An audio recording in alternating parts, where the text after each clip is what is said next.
You're watching Reality Check. It's fairly self-evident that multiple factors contribute to an economic downturn.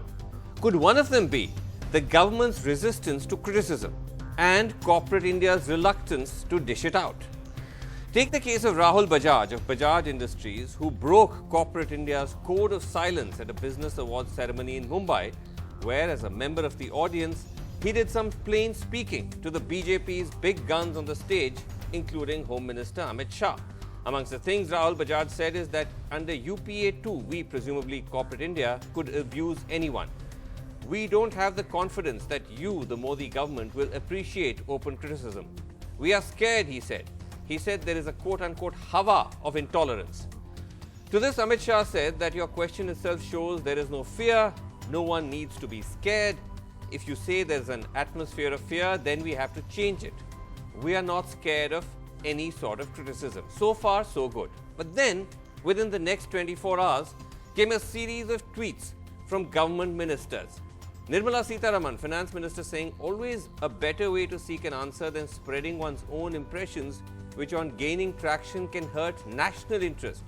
Another minister, Hardeep Singh Puri, there are societies in the world which are governed by fear, but a society where citizens can weave fake narratives and hurl invectives at the government can't be classified as one governed by fear, a society characterized by a fair dose of indiscipline. Amit Malviya, the head of the BJP IT cell, went a step further. He said, truth be told, industrialists who flourished in the license Raj will always be beholden to the Congress. Now, as the controversy spilled into Parliament with the opposition taking on the government for being hostile to criticism, the finance minister appeared to strike a conciliatory note. We responded in the way in which the Honorable Home Minister has responded clearly shows that we are quite happy to hear. And I've gone around the country meeting with industry leaders.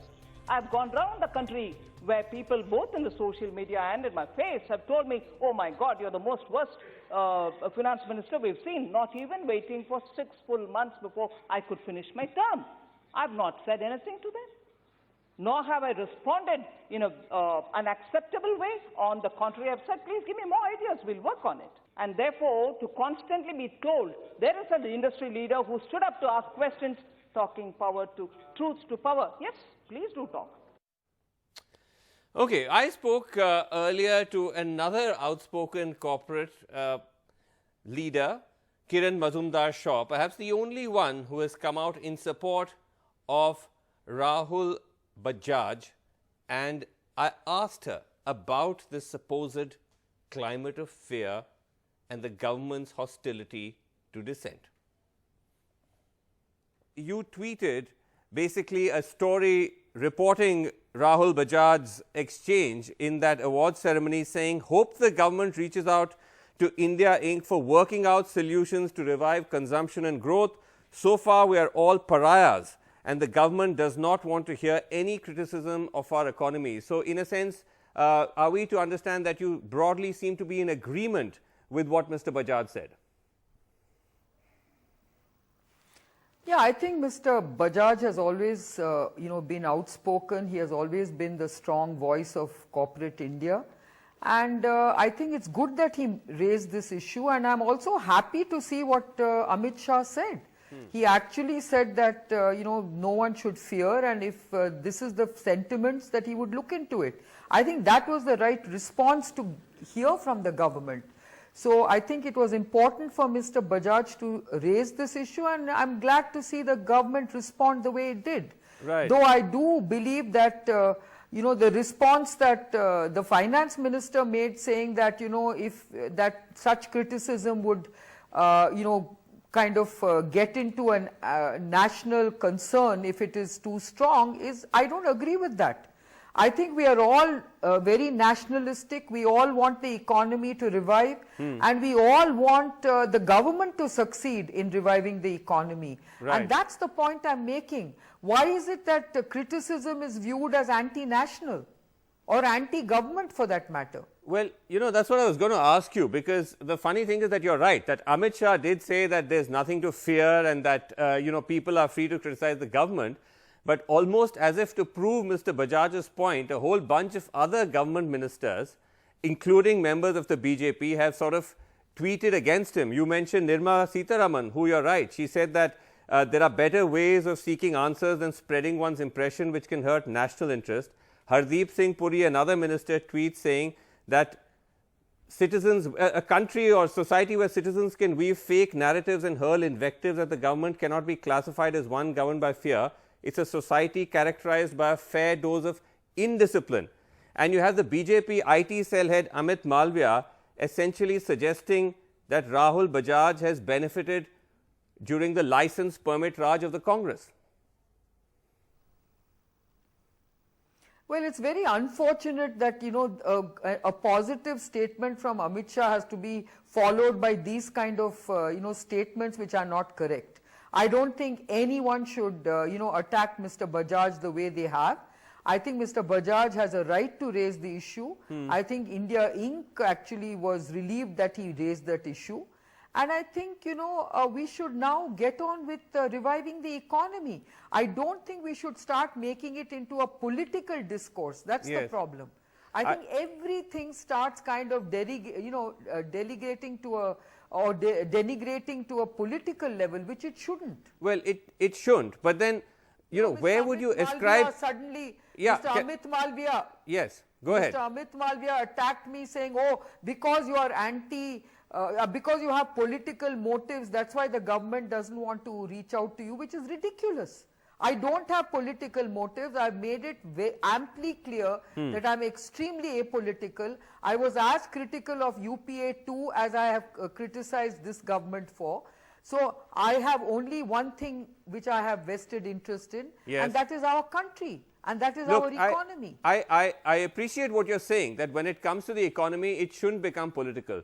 But who would you blame for this? Because what Rahul Bajaj seemed to be saying was that he's also criticized governments in the past, as you say, have you, but that this government is much more prickly about criticism, and that's a problem. Because if you're not open to criticism, how will you fix the problem?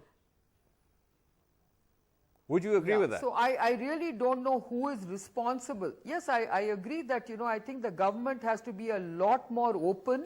I think it has to have a, you know, a broad approach to receiving many suggestions and you know, it should be amenable to constructive criticism, because that's the way a government can actually grow and function in a more efficient and optimal way. Right. I don't think it should keep listening to voices that tell it that everything it's doing is correct. Right. Because I think that's not the way you actually anticipate any crisis.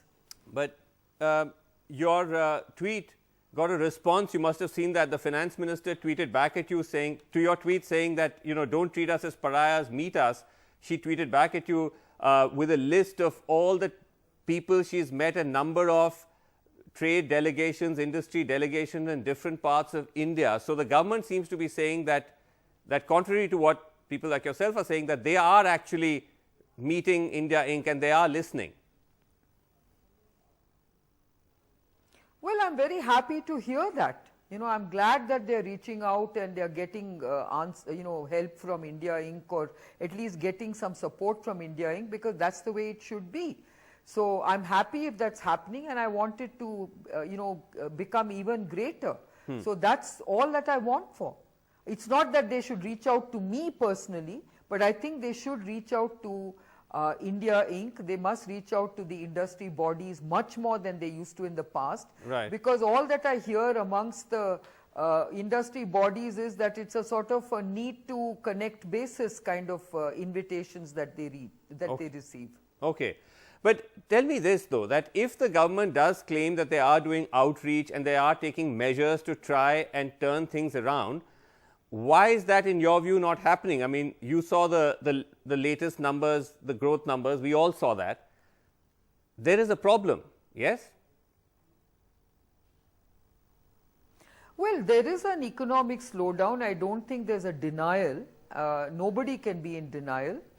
And I think they must listen to multiple voices, multiple, you know, quarters to basically look at what is possible. If they keep only listening to voices who they think are their supporters and they don't want to listen to others who are perceived as being anti-government or anti-national, they are not going to get all the suggestions. Let me ask you in conclusion, ma'am, because when I spoke to you towards the end of August, I believe it was, and you had essentially said the same thing that Mr. Bajaj said. You said that there is a climate of fear in India Inc.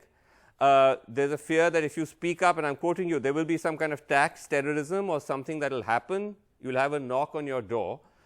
Now, when you see what Mr. Bajaj said and you saw the responses to that from the government, do you believe that that is further going to silence voices within corporate India about those who may actually want to be more open in their criticism of what's going on?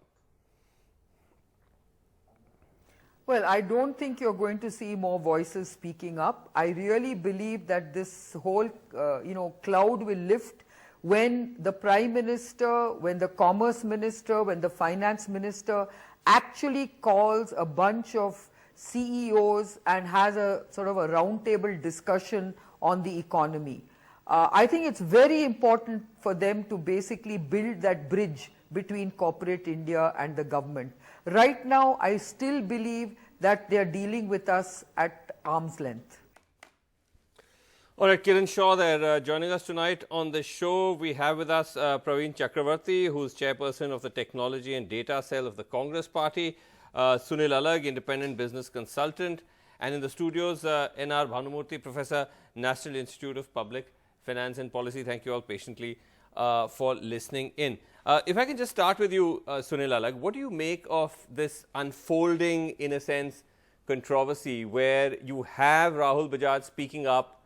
On one hand, you have Amit Shah saying that it's fine, you don't need to fear, and then you have the government, the ministers coming after him. Do you believe that this is not just a question about whether there's tolerance or intolerance, but the fact that the government seems so resistant to any criticism of its track record, especially on the economy, is actually, in a sense, hurting the economy? It's hurting or it's hampering solutions. One has to accept the fact that there is an atmosphere of fear which was there. One cannot deny it.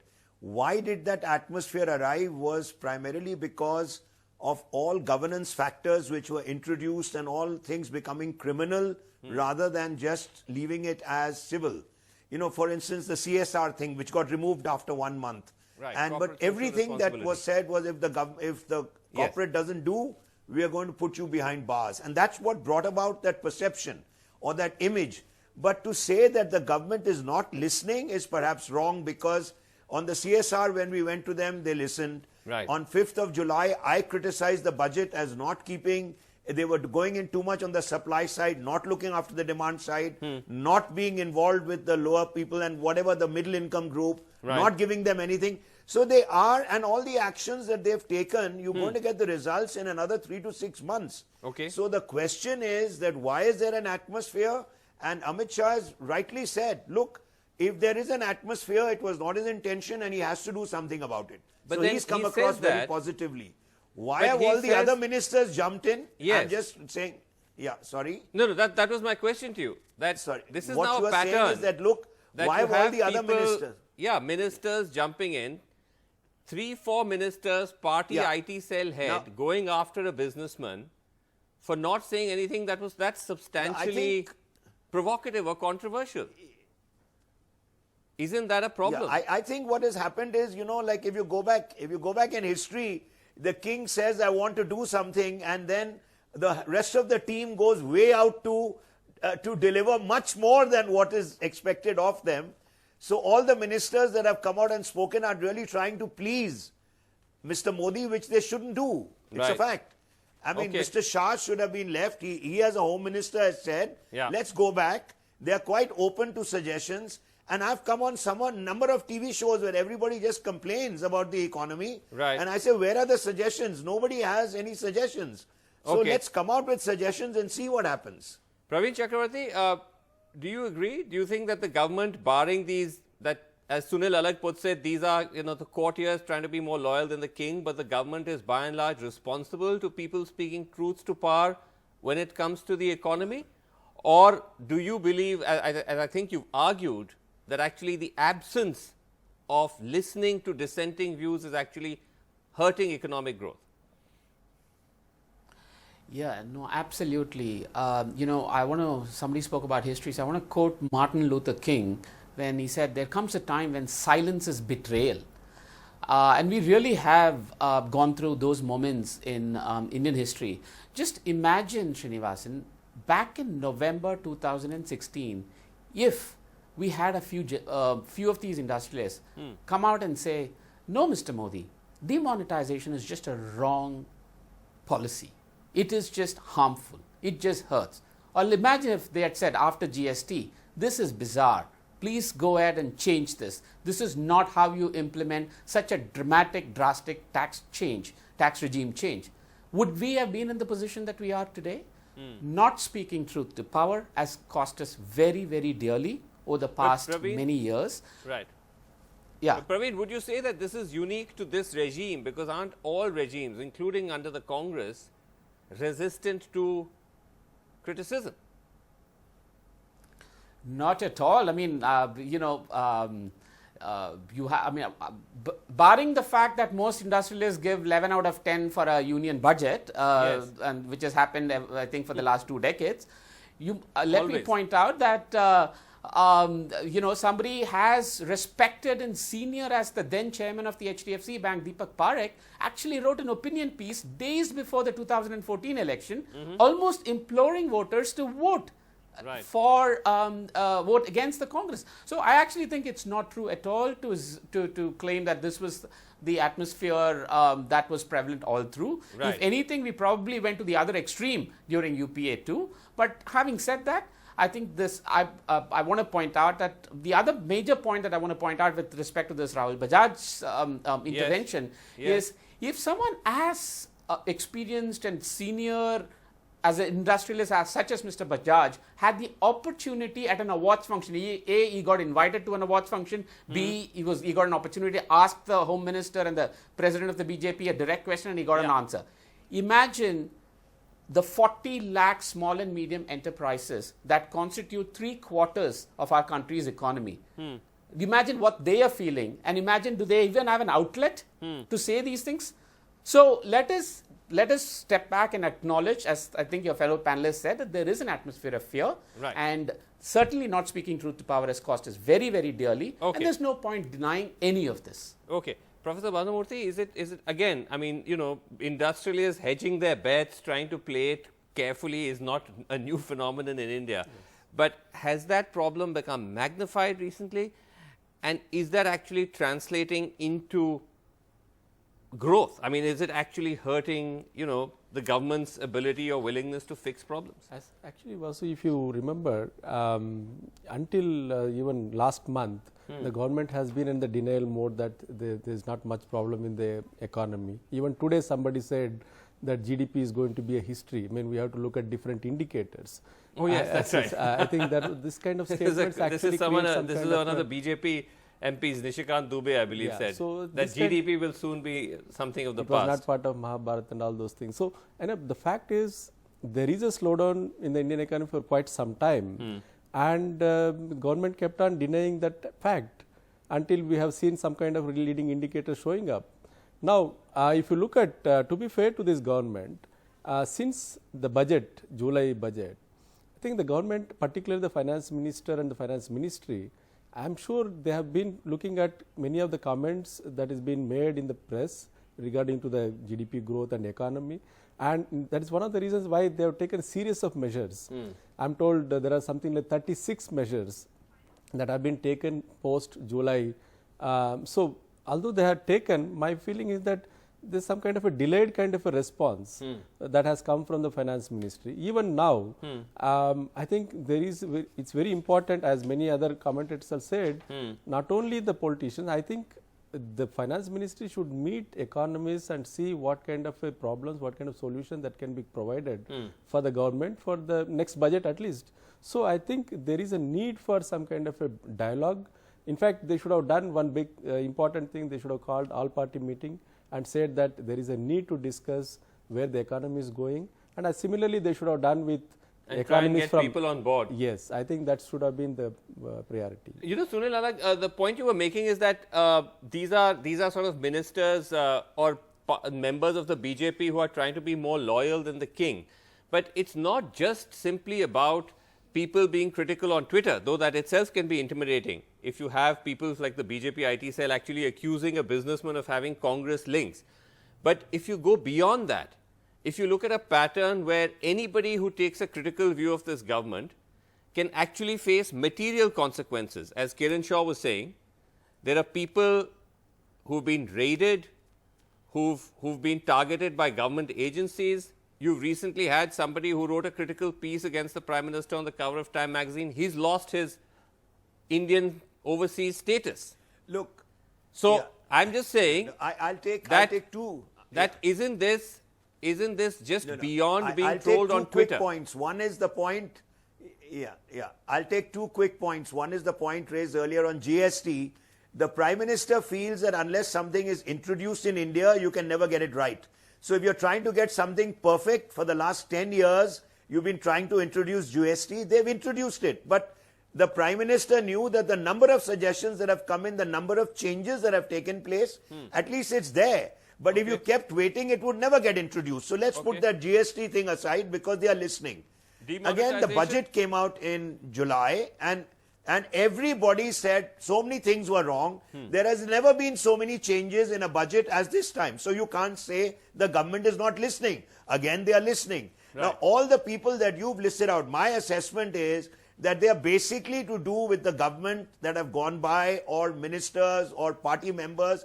Look, the entire thing which I feel, these are my personal views, was that, look, you don't touch us, we won't touch you when we come to power. Now, the Prime Minister has arrived, he has no relatives, he said, I'm going to touch anyone who's broken the law. Now, that is a huge change which has taken place, and for the nation to accept it is left to all of us. But that's, and therefore you have to go in and say, all right. But hold on, if you look at this, we were putting this up on screen. Hold on. The idea, look, if anyone is cleaning up corruption, no one can have a problem with that. But it can't be so entirely one-sided, right? That you only go after people who are your political rivals. All I'm saying is... And we've done a count of it. As I said in the beginning... Look at it on screen. Just a second, Sunil Alagh. We've actually counted, and it is almost 30 to 40 opposition leaders across this country. But look at all the photographs in the opposition. Who've been booked. And look at all the photographs in the opposition. Aren't they political leaders? No, but I'm saying there's no... So it's like saying that the BJP is India's cleanest party. They're not, they can't, they're infallible. There's no corruption, no scams, nothing. It isn't Everybody on the other side is a crook. No. That's the problem. Not that you're going after corruption. But Praveen Chakravarti, please understand. If I can just, can I just bring in Praveen Chakravarti? I'm not... Can I bring in Praveen Chakravarti? Praveen Chakravarti, to the point of Sunil Alagh. Sunil Alagh, let me respond to your point. I'm Sunil Alagh is saying, Praveen, that the government is responsive. All I'm saying is that, look, the government is responsive. There was feedback on GST, they took it on. There was criticism of the budget, they took it on. The Prime Minister is clean, he has his intent of doing it. No, I think let us not degenerate this whole discussion into some political rhetoric here. It's all, everyone knows the vindictive nature of this government. We all know how unfairly former senior finance ministers have been jailed without absolute no rhyme or reason for 100 days. We know how there has been extremely selective targeting that's been going on. So, I want to make a larger point. What is this thing about the courtiers are being more loyal than the king? Who fosters that climate? On one hand, if there is an atmosphere of fear that is being fostered, it's the same forces that foster this climate and atmosphere also, which encourages such loyalty. So let us not absolve the powers that be from the comments that some of the ministers and the members of parliament are making. Okay. No, but Praveen, on the point that Sunil was making about the fact that the government, you can't accuse them of being tone deaf. They are responsive to criticism. They have made a spate of announcements after the budget. And doing it, And no, so okay, they're listening. This is Srinivasan, this is the 5th year for this government. Okay? Now, there have been many consultations, or at least there have been photo opportunities of consultations that have been held by the finance ministers before budget sessions.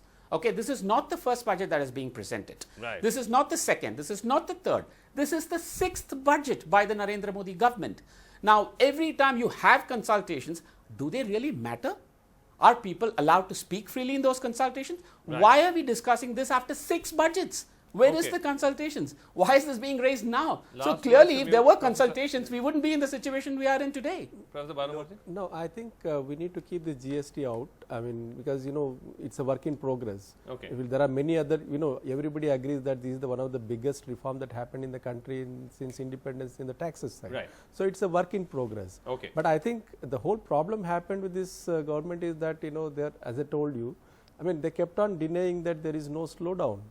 And again, I don't agree with Praveen. See, most of the times it happens in the pre-budget. Now, this time what happened is the post-budget discussions. And as I said, there are many more measures that need to be taken. I think it is again a work in progress in that sense. Okay, well, we're now, as he said, the Well, a 6-year work in progress. 6th year is of really work in cost, progress. cost That's really- billions of dollars for the know, economy. see, the kind of reforms, if you GST, Yeah. Look, it's a work in Mr. progress. Amit Shah has Okay. IBC is said a whatever work in Mr. Bajaj progress. said. Right. He accepted the fact that if there is fear, he's going to do something about it. Okay. Come on, I mean, like you're ignoring all that. He You did. want to ignore it, up to you. He did say that, and I said that right at the outset in my introduction. But then you have these Yeah. ministers who And come all and the then suggestions of start the industry, making all the allegations of suggestions political the bias. industry have So been then, accepted. I mean, how, go figure. Anyway, we're out of time. Thank you all, gentlemen, for joining us on the show. Thanks for watching. That's it on Reality Check. Good night.